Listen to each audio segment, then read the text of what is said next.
나는요.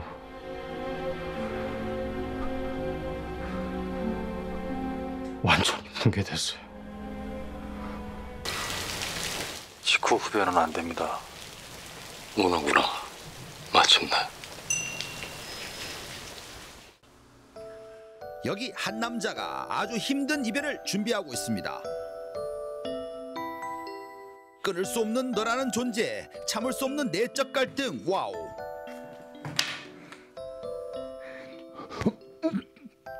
화장실이 급한 건 아니겠죠? 그래, 결심한 모양입니다. 우리 이제 헤어지자. 응? 우리 몰랐던 그때로 돌아가자고. 이 남자는 과연 담배와 이별할 수 있을까요?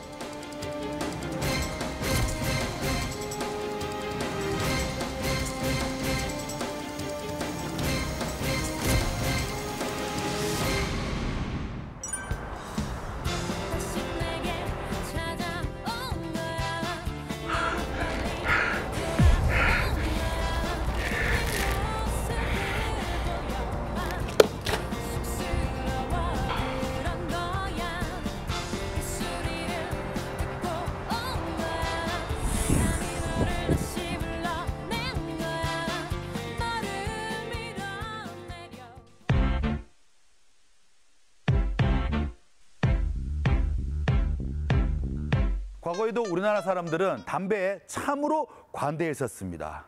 까마득한 옛날 옛적에는 호랑이 담배 피던 시절도 있었고요.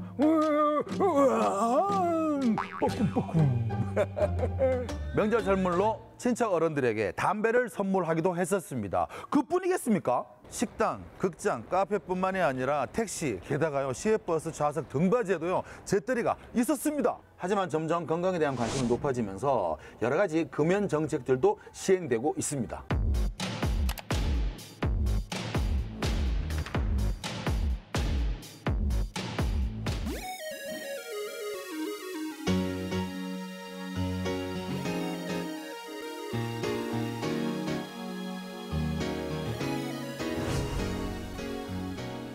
선생님, 여기 보니까 금연에 도전하시는 분들을 위해서 그런가 굉장히 시청각 자료가 잘 돼 있네요. 네, 그렇죠. 이곳은 영남대학교 병원 근육호흡기 전문질환센터 내에 대구금연지원센터가 있습니다. 추진하고 있는 사업은 생활트 금연 환경이라는 사업이 있고, 그리고 전문치료형 금연 캠프, 지역사회 금연 지원 서비스 등을 추진하고 있습니다.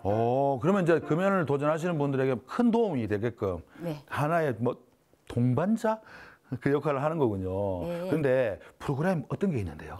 전담팀이 현장을 방문해서 맞춤형 금연 지원 서비스를 제공하는 것이고, 그리고 중증 고도 흡연자를 대상으로 해서 금연 캠프를 운영하는데 전문 치료도 하고 집중적인 상담도 하고 여러 프로그램을 운영해서 금연 성공률을 아주 높이고 있습니다. 집중적으로 모여서 네. 같이 또 서로 또 으쌰으쌰 하면서 할 수 있는 캠프도 있고. 네. 또 있어요?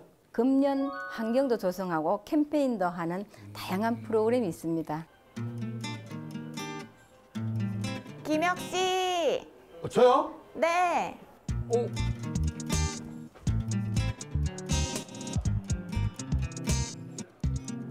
방 선생님, 저 왜 부르신 거예요? 구경 잘하고 있었는데. 김혁님 담배 피신다고 들었는데. 왜요?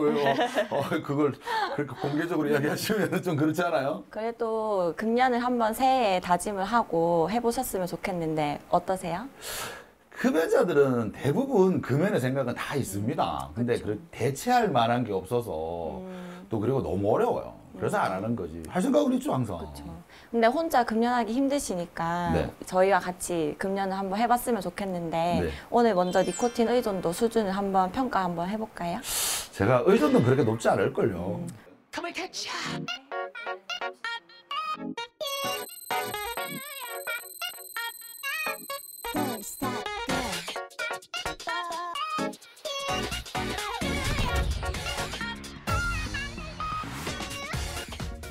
니코틴 의존도 수준은 10점 만점에 5점이 나오신 거예요. 10점 기준으로 봤을 때 4점에서 6점은 중간 의존도, 김영님은 5점으로 중등도 수준이 되네요. 그래요? 그래도 니코틴 중독이 되어 있다는 뜻이니까 금연을 한번 해봤으면 좋겠어요.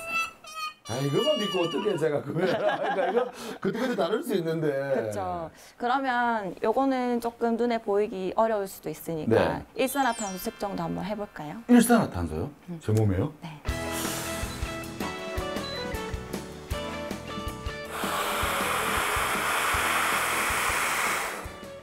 지금 14라는 숫자가 나왔습니다. 선생님 14ppm 나오셨는데 높은 수준의 흡연자 수준으로 체크가 됐거든요. 네. 그래서 지금 김영님은 꼭 금연을 해주셔야 돼요. 식은땀 나.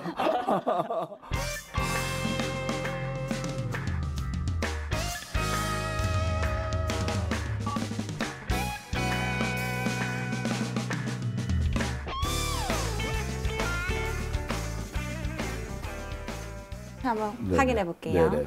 선생님 한 줄 양성으로 확인되셨는데 요거는 몸속에 아직 코티닌이 남아있다고. 꼭 끊어야 되는 지금 네, 상태인가요? 맞아요. 일상에 아무런 문제가 없는데? 문제 없지만 몸속에 아직 니코틴이 그대로 있다고 여기 확인이 되셨잖아요. 생님! 생님! 네, 검사 결과 나오셨습니다. 네. 단호하게 담배를 꺼내야 된다고 강조하시던데 지금 제 몸에 아무 문제가 없거든요. 저희가 이제 니코틴에 대한 얼마나 의존도가 있고, 이 니코틴이 얼마나 이제 혈중에 있고, 네. 그리고 일산화탄소라고 하는 이 담배에 유해한 물질이 얼마나 있는지 검사를 했는데 당장 금연을 하셔야 됩니다. 아니 그런데 많은 사람들이 담배 유해하다는 거 알고 있습니다. 근데 도대체 뭐가 들어있길래 우리 보고 유해하다고 그렇게 강조하시는 거예요? 굉장히 많이 들어있습니다. 니코틴과 타르뿐만 아니라 네. 암을 유발하는 물질이 무려 70여 종이 있고요. 독성 물질이 7,000개나 있습니다. 그 중에서 이제 니코틴 같은 경우에는 이제 담배에 대한 중독성이 강한 물질이고, 그로 인해서 이제 흡연자들이 계속 담배를 하게끔 만들고, 흡연을 하시면 음지가 노랗게 이제 바뀌신다, 그죠? 요게 이제 타르, 이거 담배 진 때문에 생기는 건데, 네네. 이 물질 안에도 발암 물질과 유해한 독성들이 엄청 많아요. 그래서 결국 이제 기관지와 폐를 나쁘게 하고 암을 유발하고요. 그리고 일산화탄소 같은 경우에는 예전에 이제 우리가 어릴 때 어르신들 막 연탄불 피우시다가 돌아가시는 분들, 그분들이 다 일산화탄소 중독으로 돌아가시는 건데요. 그렇기 때문에 초기에는 크게 증상이 없을지 몰라도 네. 흡연을 계속하고 일산화탄소 농도가 높아지게 되면 어지럽기도 하고 무기력해지기도 하고 그렇죠.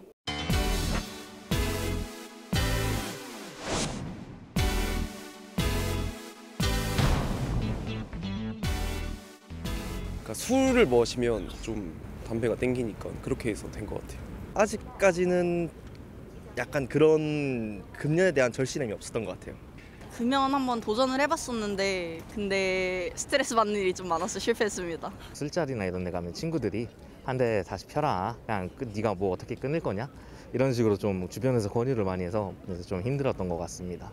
담배를 끊고 나면 금단 현상이 굉장히 많이 나옵니다. 6개월 정도 참아봤는데 이제 또 이게 술자리가 생기고 하니까 또 피게 되더라고요. 담배 끊는 남자는 사위로 맞이하는 게 아니다. 그만큼 독하다 그러더라고요. 선생님, 왜 금연이 안 되는 걸까요? 흡연을 하게 되면 이 니코틴이 이제 몸에 들어오고, 이 니코틴이 뇌에서 도파민이라고 하는 쾌락과 행복을 주는 이 호르몬을 분비하게 됩니다. 좋은 건데요, 행복 호르몬이라면. 그래서 이제 피고 나면 어때요? 조금 뭔가 안정되고 뭔가 주의력도 좀 올라가는 것 같고 각성도 되고 힘도 좀 나는 것 같고. 잠시 템포도 죽일 수 있습니다. 맞습니다. 근데 그 효과가 얼마인가요? 스트레스를 받으면 나는 담배를 피워야 돼. 밥 먹고 나면 나는 담배를 피워야 돼. 그리고 나는 커피를 먹고 나면 담배를 피워야 돼. 습관이 되는 거죠, 결국. 도베르만 효과 같습니다. 맞습니다. 밥하면 담배를 떠오르게 되는 이런 습관도 굉장히 무서운 거죠. 그래서 니코틴 중독, 습관, 그리고 이제 사회생활, 이런 것들이 다 같이 복합적으로 다양하기 때문에 금연이 힘든 거죠. 네.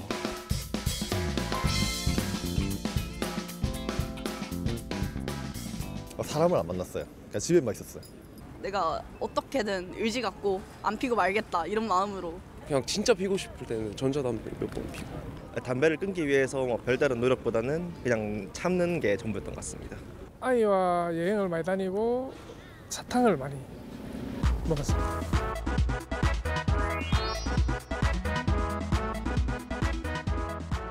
한국 사회에서 조금 사라져야 될 연이 3개 있습니다. 학연, 지연, 그리고 흡연입니다. 그런데 이 금연에 도전하시는 분들 중에서 방법 중에 하나가 이게 있더라고요. 조금 순한 담배를 펴보자. 그러다 보니까 담배 종류도요, 뭐 라이트니, 뭐 순한 맛이니, 뭐 이런 담배가 굉장히 많이 나오거든요. 이게 도움이 되겠죠? 도움이 안 된다고 생각합니다. 왜? 좀 약하게 피우면 되잖아요. 그러다 끊으면 되잖아요. 근데 결국 이제 흡연자들이 담배를 피우는 이유는 담배가 순하다 하는 것은 결국 니코틴과 타르의 함량은 낮지만 더 이제 깊게 들이마시고 더 많이 피게 되는 거죠.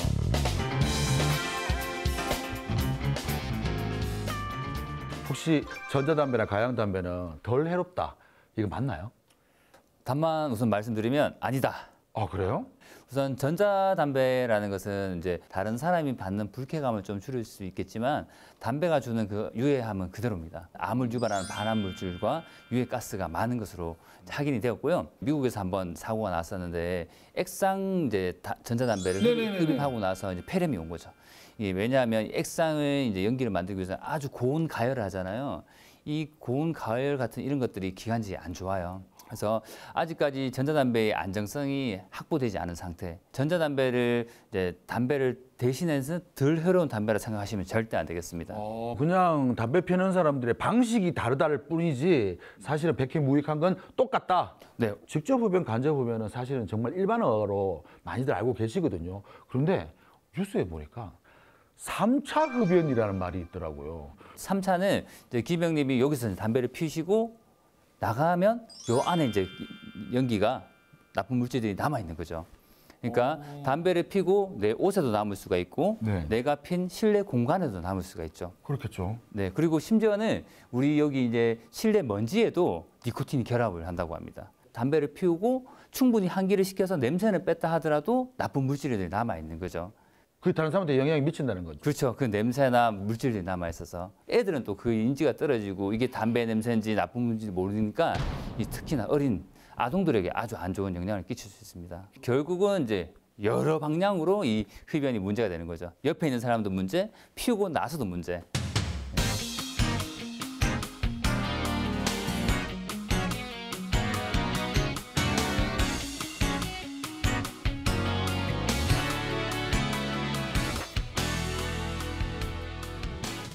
제가 금연을 2주인가 3주 정도 해본 적이 있거든요. 그때 제가 살이 너무 찌는 거예요. 몸무게도 올라가고. 그런데 어쩔 수 없이 다른 일로 담배를 다시 피우게 됐거든요. 와, 살 잘 빠지더라고요. 담배는 다이어트에 도움이 된다. 맞죠? 아, 뭐 조금 도움이 될지는 모르겠지만 그렇게 생각하시면 절대 안 되고요. 그래요? 네네. 금연을 하고 났을 때 어때요? 입맛이 좀 살아나죠. 예. 그만큼 이 흡연을 했을 때 이 흡연에 대한 부작용인 거죠. 식사량도 늘고 간식도 많이 드시고 하니까 살이 찌시는 거예요. 그래서 저희가 보통 금연을 할 때 이 운동과 이 스트레스 조절, 먹는 거 말고 다른 방법으로 할 수 있는 방법도 같이 조언을 해드립니다. 살을 빼기 위해서 다시 담배를 피웠다 이 말은 정말 말도 안 되는 소리가 되는 거죠. 그리고 다이어트의 목적으로 담배를 피우는 것도 말이 안 되는 거군요. 이제 이론상은 조금 말이 될 수는 있는데 절대 그게 담배가 주는 유해함을 생각했을 때 절대 그렇게 하시면 안 된다는 거죠. 운동을 하고 식이 습관을 통해서 이제 살을 빼야지 살을 빼는데 흡연을 이용하는 생각에서는 절대 안 됩니다.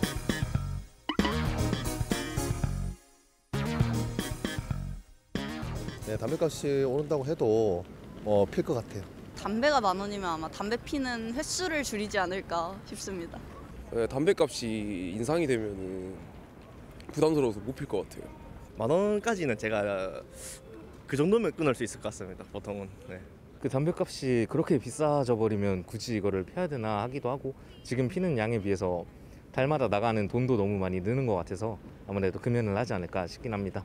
금연의 꿀팁 분명히 알고 계시잖아요. 알려주십시오. 아, 예, 저도 이제 학생 때 흡연을 좀 했는데요. 하셨어요? 네, 그래서 이제 저는 그냥 참았습니다. 저는 독한 사람이라서 참았지만 그게 아니라고 하면 이제 운동을 한다거나 취미 생활을 한다거나 하면서 이제 좋은 도파민 생성으로 좀 풀어야 되겠고 빠르면 빠를수록 좋고요. 이제 김영님처럼 예전에 시도를 했다가 실패하신 분들을 위해서 제가 드리는 마지막 팁이 하나 있습니다. 대구 금연지원센터를 방문하는 겁니다. 방문만 하시면 상담부터 필요한 약제 처방까지 많은 것을 도와주고 있습니다.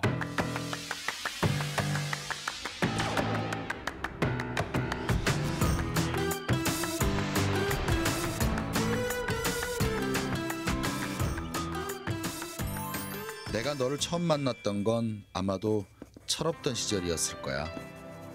그때 넌 나에게 많은 위로가 되었어. 전에는 가끔 내가 먼저 이별을 선언하고도 내가 먼저 널 찾곤 했었지. 그런데 난 너 때문에 망가지고 있어 지금. 이젠 진짜 널 보내야겠어. 이젠 날 찾지 마. 안녕.